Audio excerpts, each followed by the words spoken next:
Sex is a fundamental part of humanity, so it's remarkable just how many urban legends still persist around it. Here are some of the biggest misconceptions people have about getting it on. According to a 2013 study published in PLOS ONE, men can burn more than 100 calories during a 30-minute sex session, while women can burn close to 70.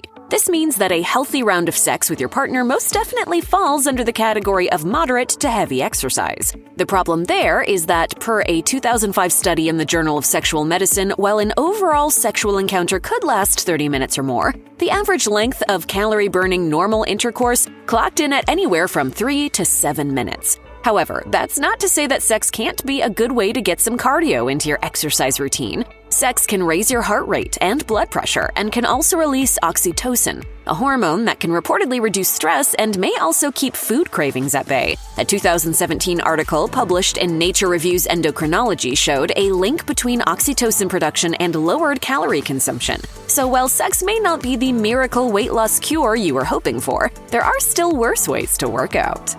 While the American Pregnancy Association does note that the risk of getting pregnant during menstruation is low, that doesn't mean it's impossible. Depending on where you are in your menstrual cycle, you could still get pregnant if you have sex towards the end of your period. This is because sperm can continue to live for up to 5 days inside your body. It can be hard to keep track of your periods as well as the length of your cycle, as everyone is different. Because of this, the best way to ensure that you don't get pregnant while on your period is to use birth control, such as condoms or the pill. No fear! Monday, Tuesday, Wednesday. Oh my God. Why didn't you just throw them in the sink, you idiot? Better pray that was a placebo week. Keep in mind that certain contraceptive methods can lead to irregular periods or stop them altogether. If your periods are irregular while taking birth control pills, it's a good idea to speak with your doctor to see if it is still the most effective and safe method for you. It doesn't matter how good the sex is, the fact remains that it is difficult for a woman to achieve orgasm through vaginal penetration alone. A 2018 study published in the Journal of Sex and Marital Therapy showed that 36.6% of women said that clitoral stimulation was required for an orgasm. An additional 36% said that while stimulation of the clitoris was not necessary, it did improve their orgasms overall. Only 18% of women reported being able to reach climax solely through vaginal intercourse. What's the big mystery? It's my clitoris, not the Sphinx. The secret to a woman being able to have an orgasm without direct stimulation of the clitoris may come down to the rule of thumb. According to the rule, women who have less than the distance from the tip of their thumb to the knuckle between their clitoris and the opening of their vagina are more likely to orgasm from vaginal sex. If you or your partner aren't able to orgasm without clitoral stimulation, don't blame yourself. It may just be your anatomy. According to a 2014 study in contraception, when executed properly, pulling out had a failure rate of just 4%, meaning that 96% of the time sexual intercourse that ended in withdrawal did not result in pregnancy. However, it's the proper execution that can be the problem. You have to time your withdrawal just right and ensure that ejaculation doesn't happen anywhere near the vagina.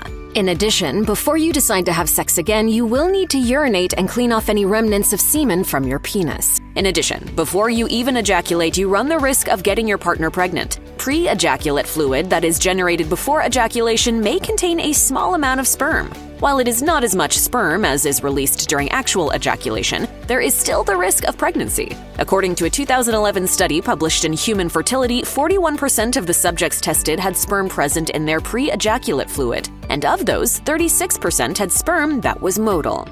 Deciding to practice oral or anal sex can be a good alternative for couples who are looking to be intimate and avoid pregnancy.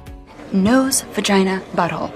If God didn't want us to put our fingers in there, then why did she make them perfectly finger set? However, that doesn't mean that either option is completely safe. Both oral and anal sex can still carry the risk of transmitting infections and disease. Oral sex can transmit viruses such as the human papillomavirus, herpes, and gonorrhea. As such, couples should avoid having oral sex if one partner has a sexually transmitted disease or any sores, cuts, or blisters around the mouth, genitals, or anus. Similar to oral sex, anal sex is also not a risk-free activity. For starters, as noted by Medical News Today, the anal area does not have any natural lubrication, which can lead to tears as a result of friction. These tears can leave the body open to bacterial infection. In addition, for people who are worried about pregnancy, there is still a slight risk, as semen could still enter the vagina if it leaks out from the rectum. So while anal and oral sex are alternatives to vaginal sex, it's best to know all the risks before adding them to your bedroom repertoire.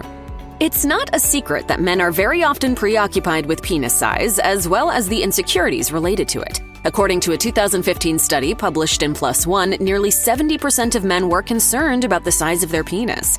Honey, if you have a blue ribbon hog, you don't take to the market. You breed that pig. However, it may put some men at ease to know that a 2019 study conducted by Clue revealed that the majority of women found an attractive smile more appealing than a large penis when it came to desirable attributes in a partner. Additionally, the majority of women polled also said they preferred an average-sized penis to a larger one. The idea that a larger penis will make for better sex is largely incorrect, and it could actually be detrimental to your sex life in some cases. In heterosexual relationships, a large penis can cause a number of problems for the female partner, including gagging during oral sex, tearing of the vaginal tissue, and even the possibility of a urinary tract infection if the penis rubs against the urethra.